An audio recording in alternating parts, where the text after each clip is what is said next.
بسم اللہ الرحمن الرحیم۔ رسول اللہ صلی اللہ علیہ وسلم نے فرمایا، 7 ہلاکت میں ڈال دینے والی چیزوں سے بچو۔ عرض کیا گیا، اے اللہ کے رسول صلی اللہ علیہ وسلم، وہ 7 ہلاک کرنے والی چیزیں کون سی ہیں؟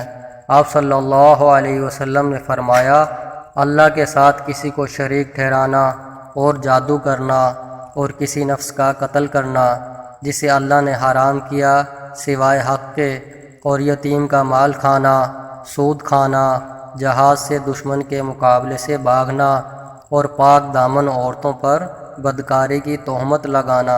رسول اللہ صلی اللہ علیہ وسلم نے فرمایا، جنت کے 100 درجے ہیں، ہر درجہ اتنا بلند و بالا ہے جتنا آسمان اور زمین کے درمیان فاصلہ ہے۔ سب سے بلند جنت الفردوس ہے، جنت کا درمیانی یا اعلیٰ ترین مقام فردوس ہے، عرش الہی فردوس پر ہے، اسی سے جنت کی نہریں پھوٹتی ہیں۔ اس لیے تم جب اللہ سے مانگو تو جنت الفردوس مانگا کرو۔ رسول اللہ صلی اللہ علیہ وسلم نے فرمایا، اللہ کے خوف سے رونے والا شخص جہنم میں نہیں جا سکتا جب تک کہ دودھ تھن میں واپس نہ پہنچ جائے، اور اللہ کے راستے کا گرد و غبار اور جہنم کی آگ کا دھواں اکٹھا نہیں ہو سکتے۔